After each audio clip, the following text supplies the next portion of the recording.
Okay, so today we are going to do a little video on the endocrine system and some brief explanations going a little bit deeper. The endocrine system is essentially made up of a whole bunch of glands in our body that are producing hormones. And we're going to do a little bit of tapping to talk about where those glands are in our body. So first, we have the pineal gland. Some people think of it as up here. I like to think of it as right here in my third eye. This pineal gland is responsible for producing the hormone dimethyltryptamine as well as melatonin, and it is a pretty magical, mystical part of our experience. Some say that our body only produces it when we are born and when we die, and likely it also is produced while we are giving birth to add that little bit of mysticism, astral travel-y-ness to our experience giving birth. Okay, and then next we have the pituitary gland, which is up here. And the pituitary is this teeny tiny little pea-sized gland, which is our master gland that is the gland of reproduction, and it produces 9 different hormones that all have to do with things that happen in our body in order for us to create a baby.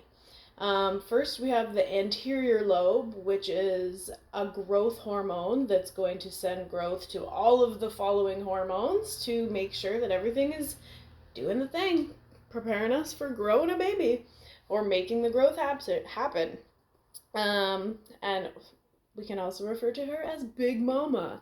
Then we have FSH, a follicle stimulating hormone. This is responsible for some action going on down in our ovaries to make sure that the egg is being produced and the follicles are there to catch the egg. Aunt Joan is LH. She is a luteinizing hormone. MSH is a melanin stimulating hormone, which is responsible for your linea nigra, the changing of color of your nipples when you're pregnant or after baby is born, so that the baby can find its way up your tummy and to the milk source. There's also a thyroid stimulating hormone, an adrenal corticotropic hormone, ACTH, and of course a very important prolactin, as well as oxytocin and ADH, an antidiuretic hormone.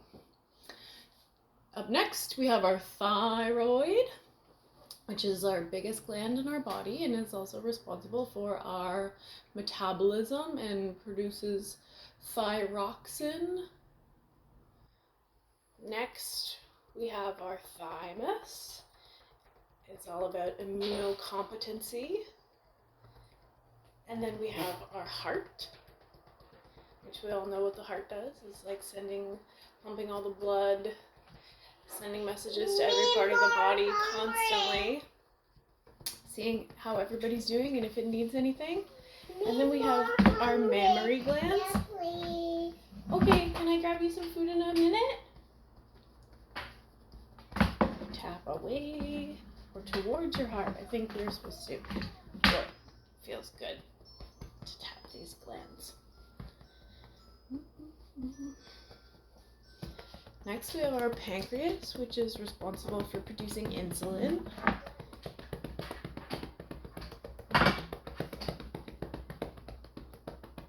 Which allows the glucose to enter into the cells. Next, we have our adrenals up here. Okay, so if you put your hands like this, and you go a little bit above, move your thumbs a little bit above your kidneys. Right up here is your adrenals, and your adrenals are basically your regulators for your bodies, as well as making sure that you are adapting okay to stress from different sources. And up next, we have the ovaries.